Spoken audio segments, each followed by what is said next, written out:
how's it going, guys? It's Nick Shreve, the Outdoor Everyman. Now, what does that mean, the Outdoor Everyman?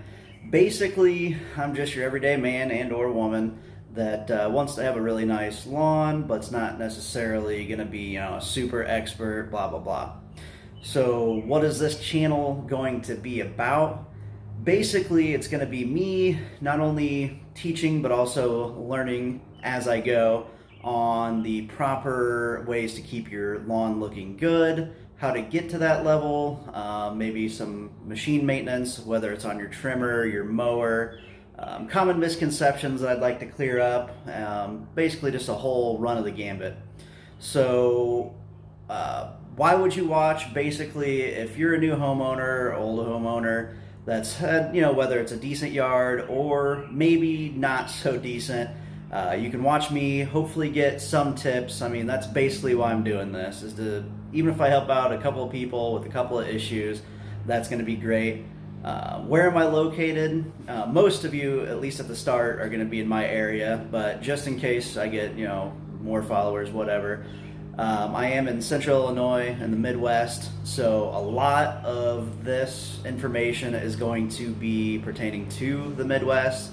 There are different zones for the South, Midwest, and North.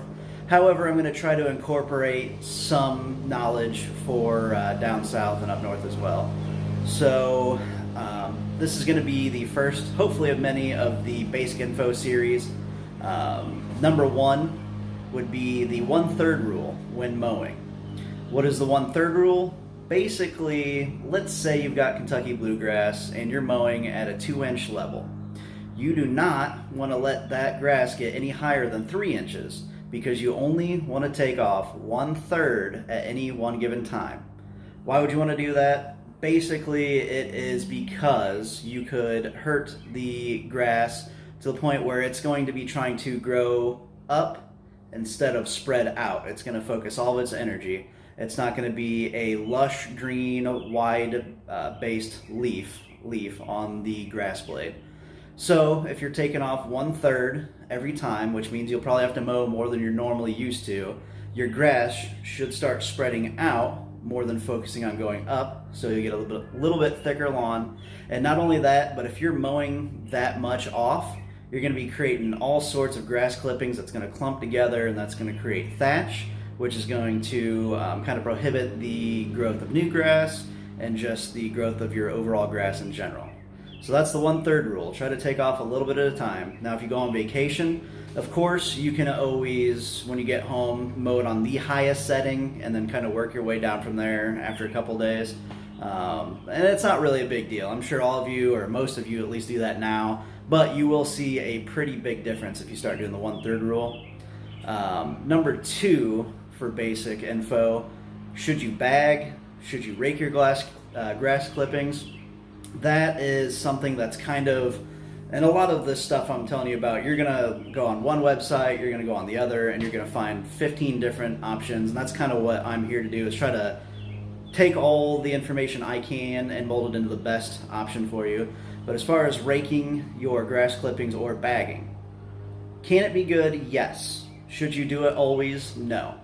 So all your grass clippings that go out and disperse in your yard, what they are doing is actually releasing some nutrients back into your ground, which is good. However, it does create thatch. So if you're, again, mowing too much, too short, and you're throwing all that stuff in, you're creating too much thatch, which is not a good thing. We talked about that in prohibiting growth.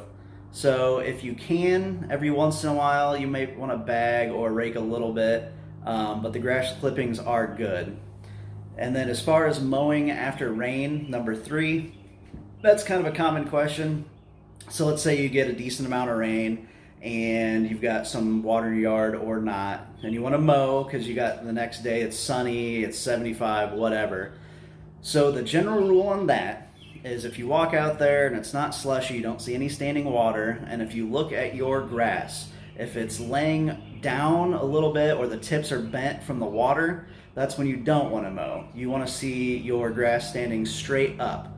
Why is that? Well, if it's bent straight down and you're trying to mow, obviously after you mow and that grass does dry out, then it's going to stand up a little bit.